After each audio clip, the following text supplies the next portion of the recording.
Welcome to Permeable Minds with Ethan and Yvonne. Every episode, we'll be bringing you a new topic to share and discuss. Remember, there are no wrong answers, and all we ask is for you to keep an open mind. We can't wait for you to take part and join in the conversation. Welcome back to another episode of Permeable Minds with Ethan and Yvonne. And today, I've actually got something special that I want to bring to the table, if that's all right with you, Yvonne. Of course. Have I prepared for this? I might have mentioned it a month ago or so. Okay. Hit me. So, in short, I am not a fan of holidays and observances. I'm not saying I don't like taking holidays, because I definitely do. But I'm talking about those kind of national holidays, you know, your Christmases, your New Year's, and then even some of the ones that you don't actually take a day off for example, Valentine's Day. I'm just not a big fan, and I think they're way overrated. We've definitely touched on this in conversation and passing by. And can I ask, is it because I wished you and your wife a happy anniversary that you were like, right, this is a massive bugbear of mine, I'm bringing this to the table today? No, in fact, actually things like anniversaries are special days that I'm all for, to be honest. Whoa, I did not know that. I thought you were like, oh, none and done. No, I would say it stems from, you know, things like Christmas, New Year's, they're not really something personal to me or my close ones, right? But things like wedding anniversaries, those are things that, you build up. You weren't born with these things, but you created it through living your life, basically. So it holds much more meaning for me. That's a really interesting perspective. I have so many ideas running through my head right now. I feel like we need to tackle different things. And I have a couple of questions, right? So if we talk about the holidays, so whether it's Christmas, New Year, Easter, unless you're religious, I feel like that's not really a thing.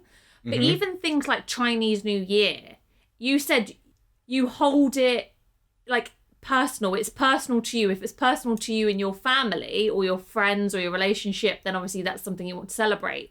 But isn't Chinese New Year a big celebration in your culture? And wouldn't you want to celebrate it and enjoy it with your family and friends and things?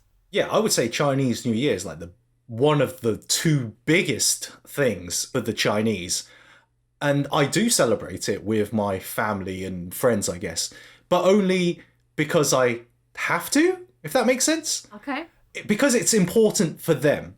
So then I will celebrate it. But when I was living in Beijing, I didn't have family in Beijing. I was pretty much by myself. All my mates, they would go off back to their hometowns and celebrate it with their families. And I would often just be by myself. I slept through so many Chinese New Years, you wouldn't even believe. And it didn't bother me. People would sometimes ask me oh, didn't you feel lonely not spending it with friends or family? My kind of response would be nah, it's just a normal day. Except that nothing's open. So I had the same reaction when you were like, right, I'm going to my parents for New Year. Mm-hmm. And then I was messaging you at midnight and you were like, oh, it's okay, I'm at home now. And you were obviously, I know you had your dog, but at the same time, it's you were home at midnight by yourself. I was just that for me, I'd never, this is what we can discuss really, but for me, I would never want to be alone on 2 days of the year, which would be 3 days of the year. Christmas Day.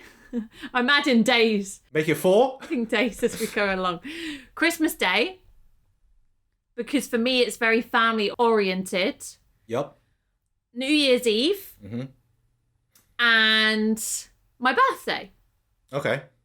Which goes completely against what you think. So one of the other things I wanted to discuss was you said that anything that kind of you make as part of your life, so whether it's anniversaries and things like that, you're happy with, we can park that, we'll come back to that. Yeah. But even things like birthdays, are you not, because you were born with that, you kind of have to own it and roll with it. It's that day is especially for you within the inner circle. It's rare to obviously share a birthday. Unless you're a twin. So in terms of birthdays, that's actually, I think there's two reasons why birthdays aren't a big thing. One is that traditionally in my family, we haven't really done too much for birthdays. So neither myself nor my brother, we never really take birthdays as a massive thing. Yeah, people around you be like, oh yeah, let's go out, let's have a party, let's do this, let's do that. That's all cool. But like, for me, if I'm by myself, then I'm completely fine, I guess. It's just like, okay, now I'm a year older now. Okay. And I think the other reason behind that is like, yes, I was born with it, but it was not something that I created, I guess, right? I didn't have a say in when I was born. I want to say pure chance that I was born on that particular day. Mm-hmm. So I don't see, like, it's not important to me to hold that particular day as something really significant. What about big birthdays? Oh, don't get what milestone birthdays. Yeah. Yes. Even less so. Like, milestones don't mean anything. Come on. Oh, no, wait. I will say that, like 18 and 21, if you're in the States, yes, they mean a lot. Because you can... 18 here as well, alcohol. No, that's what I mean. 18 and then 21 if you're in the States. Right. They mean a lot because, yeah, it opens up like a whole new world to you. So, yeah, that definitely means a lot. Just through access to services provided by society. But, I love that summary. Sex, drugs, and rock and roll, basically. Yeah, I mean, so I would say that birthday, the 18th birthday, was definitely a big one. But like 20, 30, 40 in the future? I mean, nothing really, to be honest. So can I expect you to decline my 30th birthday invitation in the future? Why would I decline it, though? If I wanted like a big bash, you're just going to be like, oh, Yvonne, it's just another year. Oh, no. No, I would definitely accept. I mean, I think that's the kind of crux of my point. It's like, it's literally just for me. You want to have a big bash for your 30th. I'm all in. I'm going to go ham. I'm going to go like harder than anyone else. Because I know it means a lot to you. I'm just going to make a note of that. I'm just going to make a note of that. Wait, no one make a soundbite out of that last part that I said as well. But yeah, no, because it means a lot to you. So, I would try my best. You will try your best. I need to compose myself. We're not even 10 minutes in and you've already got me started. Right, okay. Before I lead off onto another direction, is there anything you want to ask me in terms of dates and things that we've already discussed? I mean, to be honest, your like triumvirate of important holidays is quite standard, I would say, right? Christmas, New Year's, and birthday. Yeah. I do want to know why it was 2 to begin with, though. Was that just a mistake? It was definitely a mistake because I was thinking like Christmas and New Year.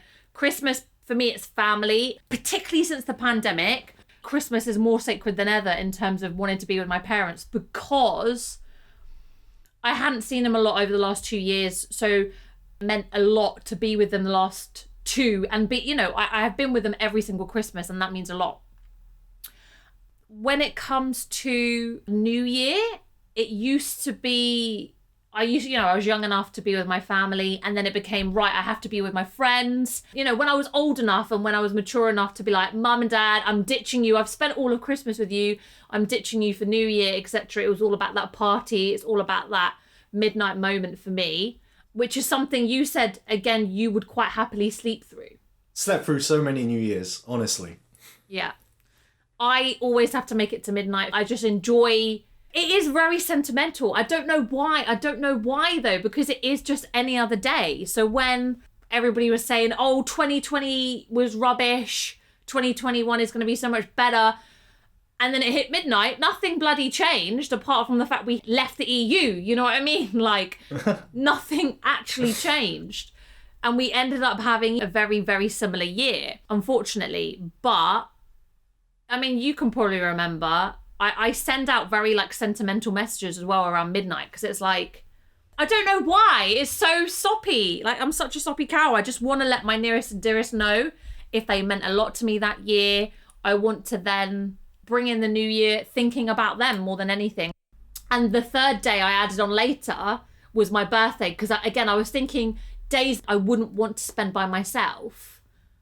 And my birthday is another one. Like, I couldn't imagine anything worse just because I may not act like it with friends, but definitely with my other half, I'm such a princess. Like, I remember one year I had to buy my own birthday cake and I was so annoyed. Not through my other half, but because my parents forgot. This was when I was like 24. So I was so annoyed I had to buy my own birthday cake. I was like, guys, you only have to remember one day a year to make me feel like a princess, make me feel special, and you bloody blew it. You didn't buy me a birthday cake. But that's just me.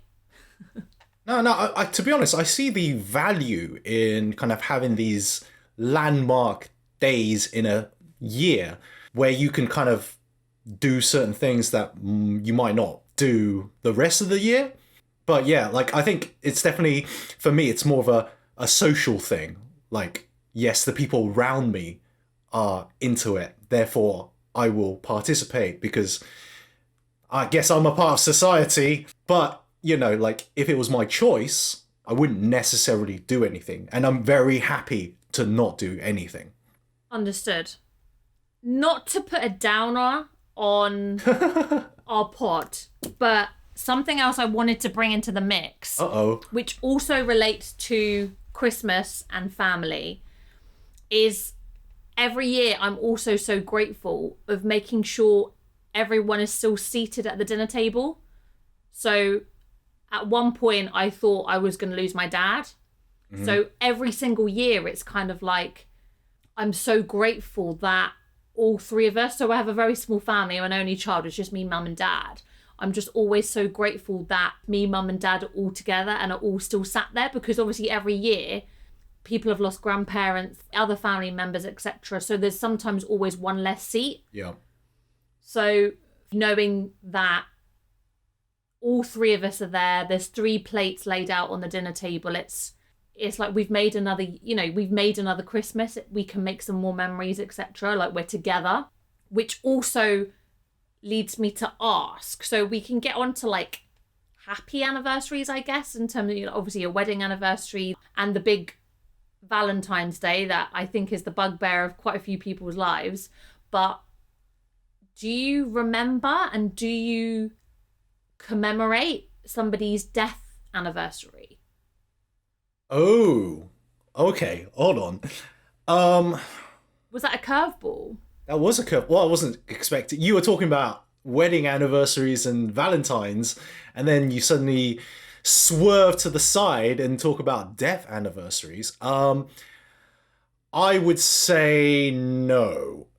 Mostly because actually I don't have that much experience with deaths of close loved ones. Perhaps maybe in the last couple of years, but it's not been a thing, I guess. Definitely been through most of my life without really thinking about or contemplating kind of losing relatives and people like that. So yeah, I would say not at this moment, no. That makes me think that is an idea to park later on, because like you said, you've always grown up with not celebrating birthdays, etc. You've not really grown up around death, having to deal with grief. That's something that's been a part of all of my life, to be honest. So that's something I would love to chat about on another episode. Definitely. I mean, you know about my weird memory of dates. The fact that I remembered your wedding anniversary, you know, I have a weird thing about dates and numbers. We know this. Is it because I have this weird number thing with dates? Or is it because I've had so many deaths, I've had so many times where I have had to process grief? I can name 20 people in my family that have died in the last 20 years or so, and I know all of their death days. It sticks in my mind, but I don't know whether that's because it's me and my number thing, or whether it's because it does hold that sentiment. I don't know. I don't know what's your take on that. I mean, I don't know, does it help you process? And does it help you remember? I'd say for the first year, definitely. The first year is always the hardest year. You're kind of waiting until that first year to be over, even though in the grand scheme of things, like you said, even though it hits January the 1st, it means nothing. Even though you've hit the first year, it still means nothing. They're still no longer here, you know what I mean? But I don't know why, when someone has died, I always get the feelings and the nostalgia of the time leading up to it. For example, if they died in January, I will remember how cold it was, etc. I remember the feelings and emotions surrounding it. So I would say for the first year, yes, it does help me process it. After that, again, about milestones. Does it matter that we commemorate the 10 years of somebody dying or the 10th anniversary of you being with your other half more than the 9th? Once you get past the first year, it all kind of blurs into one as well. It's taken a deep turn. I was not expecting this when I suggested this, by the way. Sorry, I know it has taken a deep turn, but it's an interesting one, which also, before I forget, whether it's a happy or a sad or a commemorative anniversary, it is a good measurement of time. Yeah, I can see that, yeah. I see the neighbour next door to me grow up. She's just turned 16.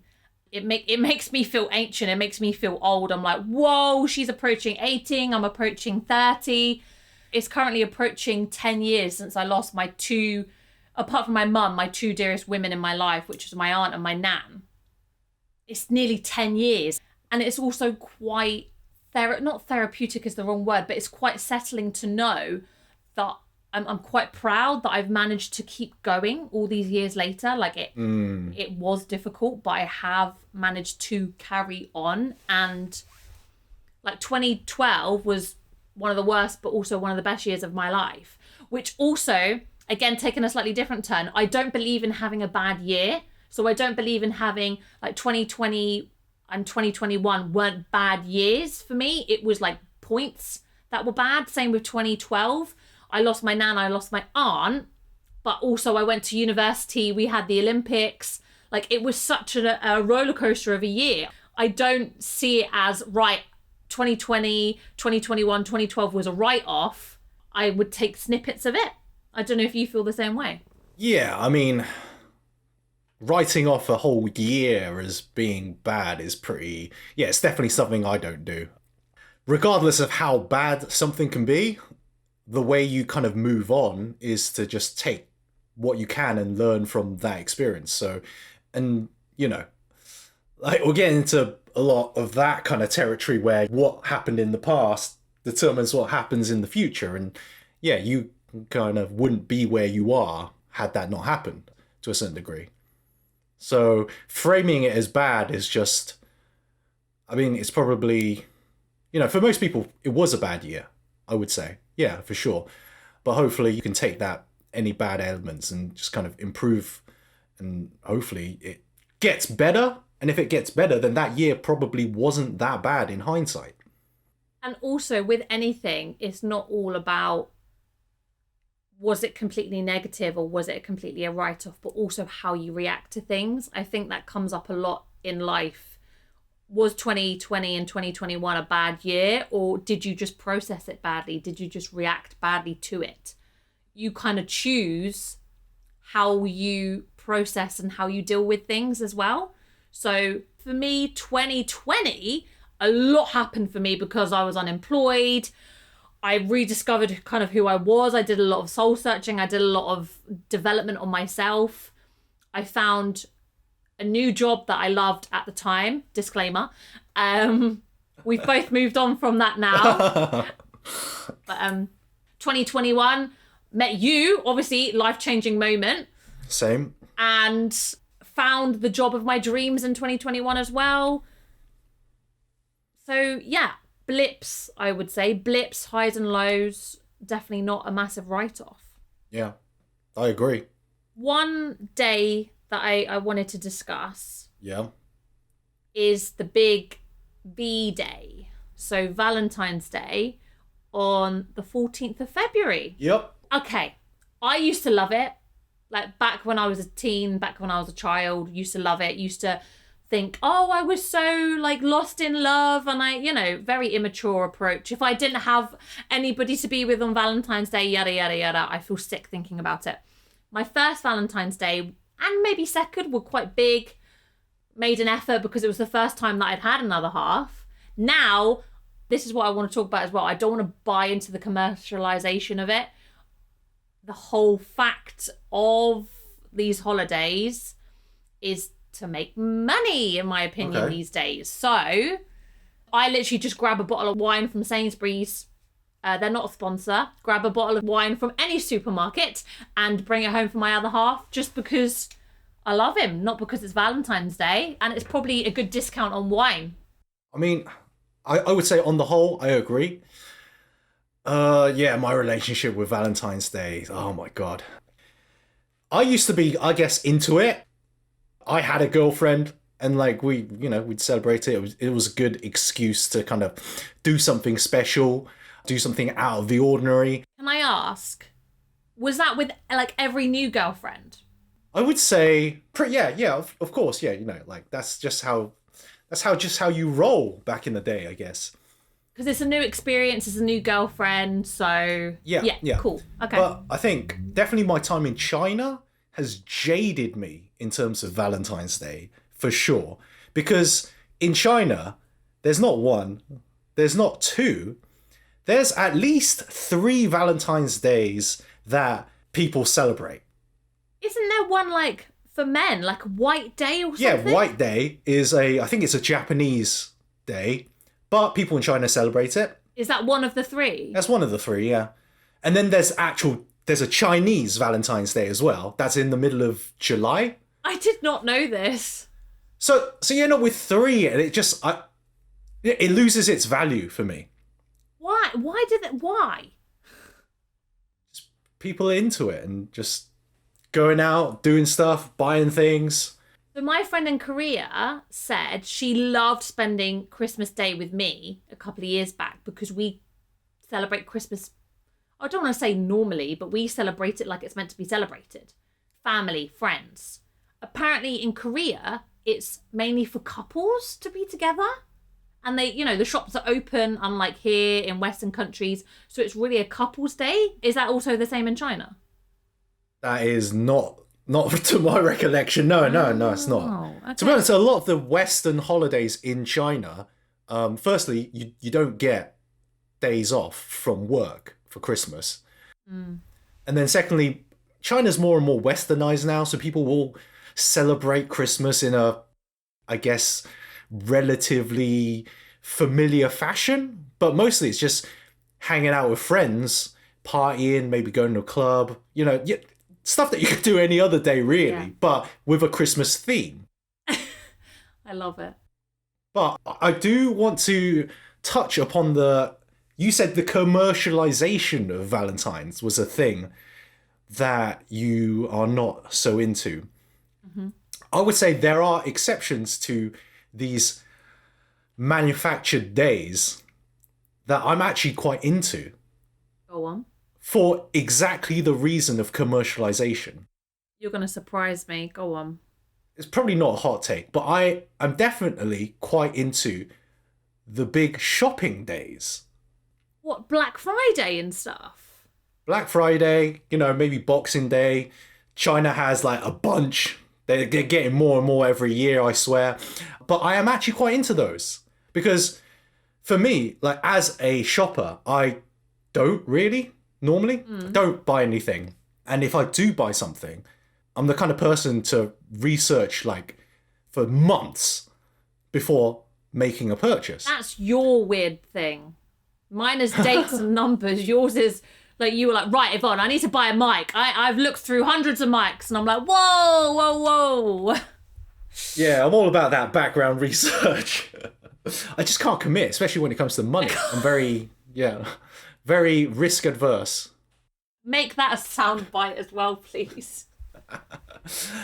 So I've done all this research for months, and then I'm just waiting for that shopping day to hit, because I would know generally what prices I'm looking at, like normally. So like then I can compare with what they go down to. And for me, it's very, I guess it's just like the pragmatic side of myself. It's just like I need to get something. All right, I need to wait for that day because I don't need it now, but I want it. So I'll wait for that day. It hits. I'm super happy. Buy, buy, buy. And then, yeah, all in on those days. 2 questions. Yeah, go on. 1, are they genuinely good bargains? Yes, I would make sure they are. At least a bargain. Well, how good they are, who knows? But at least it's not, the regular retail price. Do you follow those sites that track the price of an item? I use a few sites that track prices, I guess, but I don't follow on like social or anything. I don't follow on like, I know when like the PS5s were like running out and stuff, you had loads of people tweeting out when they were available. No, I don't follow those kind of sites, no. But you track when a item is at its lowest price ever. Yeah, so if I'm going into buying something, I will have a look to see its historical price values. Yeah. I could tell. Yeah, that is me, yeah. Before we come to a close, there's one last thing that we've kind of parked, which is the anniversary side of things, which is what you're quite into in terms of not man-made anniversaries, ones that have come about through choices in your life. So what one sticks out to you? Is it your wedding anniversary or what? Yeah, I would say wedding is the biggest one. Is the only one? Is the only... So the fact that I actually wished you, were you like, whoa, you're a weirdo because you remembered, and 2, thank you? I mean, yeah, it was shocking. It was very shocking. I had no idea what you were talking about to begin with, because I did not expect it at all. But yeah, because I don't think I've like self-created many anniversaries apart from wedding. I mean, yeah, you could do work anniversaries and friend anniversaries. But that's tougher, you see. Like, because you're so popular. No. It's hard to track down the exact date that you first met someone. Do you track when you first met, when you first became friends? Like, even that is like a toughie, right? I would say it's the same with my other half. So I remember when I met him, and I remember when we started going out. But even then, there's a couple of like, or when we started dating, when we were official, like, again, my weird number thing. So I'm thinking of like the two people in my life that 3 people. Oh, I've done it again. I've added someone at the last minute. No one will know who was the last minute addition to that threesome. 3 people I've met in recent times. In the last 5 years, that I would say, I couldn't tell you the day. You're included, Ethan, don't worry. I couldn't tell you the day, but I did remember roughly. I know I was 1 day off, but I remembered when you joined the company, when I met you. But I remember the month that I met all 3 of my best friends. My OG best friend, Ellis, you're probably going to listen to this. I remember what month that was because it was the start of the academic year. Okay, calm down. But I'm thinking the other 3, so you and 2 others that I've met in more recent times, I remember the month that I would have met you, the month and year. Yeah, I mean, yeah, friendship and like, so for example, my wife and I could not tell you the day that we became official because it never happens like that. It's not like, oh, will you be my girlfriend? Yeah. Yes. And now we're together. Let's mark this date. So we actually fabricated one. Yeah. We were like, let's set a date for when we first got together. It's probably not the real date, but it's close enough. But I do remember the day that I met her. That was my next question. Yeah, I don't remember the date, but I can always find out the date. Because I remember what happened that day, and I remember the big thing that happened, not to do with us, on the day after, which is always ingrained in my mind. It was a tragedy, I would say. Beijing had a massive flood. Oh. Spoilers, I met my now wife in Beijing, but Beijing had a massive flood the day after I met her. And, you know, like people died, like honestly, people drowned in that flood. So I'll always remember that day, basically. So you would be able to track it by newspapers, etc. Yeah. Which I remember you saying, I can't remember what the significance of this day was or the event that happened, but you said to me, oh, I remember this day because it was the evening or the night of an album being dropped the next day, like a random artist dropping their album and it was free. I don't remember what the album's called, but it was by U2. Yeah, exactly. The U2 album. So the fact that you basically said to me, oh, I remember that day because U2 dropped their free album the next day, yada, yada, yada. So that's quite funny that you also remember days and milestones by something else that may have happened around then. Yeah, I guess that is a pattern. Not so good with dates, to be honest. I have to try and connect it to something. As long as you remember your anniversary, you're fine. I mean, we chose that date because it's super easy to remember. That is also probably why I remembered it. Because I literally saw the numbers and I was like, whoa, today is the day, but I don't want to be a weirdo and get it wrong. So let me just double check. Got it. Spot on. I try. So for me, I reckon one reason why things like kind of Christmas, Chinese New Year, like Chinese National Day, which is like also a massive day as well, isn't a big thing for me, is possibly because I'm very lukewarm on both religion and nationalism. So I don't know if this is like, I think that's probably just me, but I don't know if someone who is more religious or more nationalistic, maybe not in a toxic way, but like, do they hold these kind of like big days more like in reverence because of those beliefs and that kind of loyalty? I don't know what you think. That's a really big question. Can we just let these guys answer it instead of me? Yeah, let us know what you think. It was just a thought. I have no answer, really. I'm thinking about a couple of people in my life that are religious, like Christians, who might hold Christmas. I think for me and them, we would hold Christmas in the same regard, just like I would hold Easter in the same regard. It's a family event. It's family time. Mm-hmm. In terms of national days, the only thing I can think of, this is really bad if there are more important ones, the only one I can think of in England is something like St. George's Day. Mm-hmm. But again, not a lot. Back in the day, I used to hold it as a day that I used to belong to the Girl Guides, so I used to go on parades and stuff and be with them. But now I know the day, but it's kind of like, okay, I've acknowledged it and I move on.